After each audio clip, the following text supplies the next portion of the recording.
I'm Rachel. This is Kelsey. The Taunton Tornado! We're coming to you live to talk about Josh Taylor making history, right? I'm the Sugarland Slug! Okay. What the? I don't know. I live in Sugarland. Anyway, listen, Josh Taylor, incredible performance, incredible fight, and really winning the type of fight that boxing needs more of. A fight between two undefeated guys in their primes who both are champions. This was for undisputed status and the Junior Welterweight division. And the Taunton Tornado! Rachel, he could not be stopped.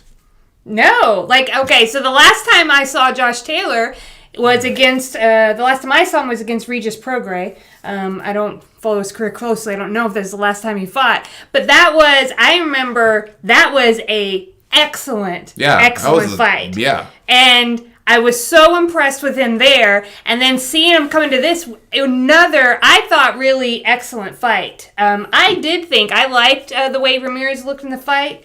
And so if I would have been scoring, I think my scorecard would have been a little bit different than Andre Ward's. Yeah, but Andre I had also it have to wider say, than the official judges. I'm a half-ass scorer. Like, I just watch the fight and holistically be like, this is how I feel about it, which I think that's what most fans do. Well, and like we were actually had two fights on our split screen. Right.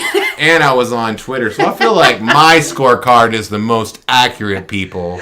But I thought it was a really great fight from Ramirez. I like seeing the body work that he was doing. I like seeing these guys let their hands go. And then, of course, we had Taylor had the accuracy. Yeah, that was the difference. His punches. Yeah. And it goes to show you how, what's the word? I would say important or like whatever it is. Embiggened.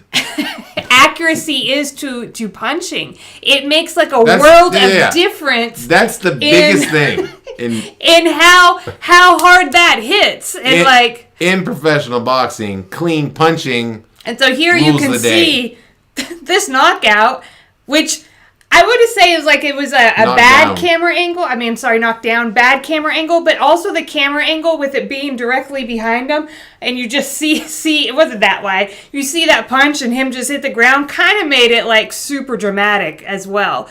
So it was just, fantastic fight, and yeah, undisputed. Undisputed. What does that mean, Rachel? After the fact, I'll put a link in the show notes description. We wrote quite a novel on boxing words and we'll tell you. Championship system because it needed.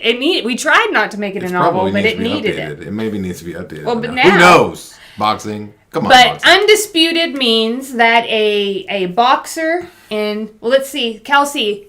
You can quiz me and see if I get this right. It means that a boxer in a specific weight class has won all four of the belts from the four major sanctioning bodies, which is the WBC, WBO, WBA, IBF. You did it! Wow. When you get that, she's a keeper. If you have 2 or 3 of those, you're considered unified. Mm-hmm. If you have all 4, you are undisputed. Now, not too long ago, we talked about this, and we were like, it's a rarity in the sport. And we probably even say that in that piece that we wrote. It seems that I'm hearing undisputed it definitely seems to be happening more lately than it did for like a really long time. Remember the first time the person that did it in a very, very long time was when Terrence Crawford became undisputed champion of this same division, 140-pound division. And now there's been a few since. We all, of course, wanted to see Tyson Fury and Anthony Joshua fight for undisputed. But maybe that will happen later this year. But still, it's still a significant and important accomplishment. It's the kind of thing that fighters, great Hall of Fame boxers, can go their whole entire careers and not be undisputed champion of a weight class. So it's a big deal, and he's already done it. And what they said, it was his 18th pro fight. He's 30 years old. He had a long amateur career as well. He's kind of old for having that many fights.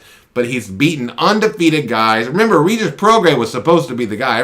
He was a big favorite. Josh Taylor is that dude. Yeah, I think that it was a great fight. I really, really enjoyed it. And going into it, I don't have a great memory as a boxing fan, so Kelsey refreshed my memory on Josh Taylor and when I'd seen him last, and same with Ramirez, and then when the fight started, and you had the fans there, and I was like, I am hyped for this, and those guys gave it their all in the ring. Well, you can just tell the quality of these guys, and the quality plus the vigor to which they applied their skill to become an Undisputed. It was such an important fight. It was such a big fight. I'll say it again. Boxing needs more of these kind of fights. It was really, really fun, and I loved it. Yeah. I want more of these fights. I can't agree enough with you, Kelsey. You're so wise. So wise. I've become wise in my old age. I Googled Josh Taylor earlier to see how old he was. It's 77 years old. Oh, okay. And I was like, that's even more impressive. I think, of course, Josh Taylor's a common name, so I guess maybe it's not the Josh Taylor we're talking about. Okay. But anyway, I had a laugh about that. All right. Okay. Yeah. Do we have anything else to say about this? I just really enjoyed it. I enjoyed it, and here's now the airing of grievance. Airing of grievances. I don't usually have a grievance, but I might have a grievance, and here it is.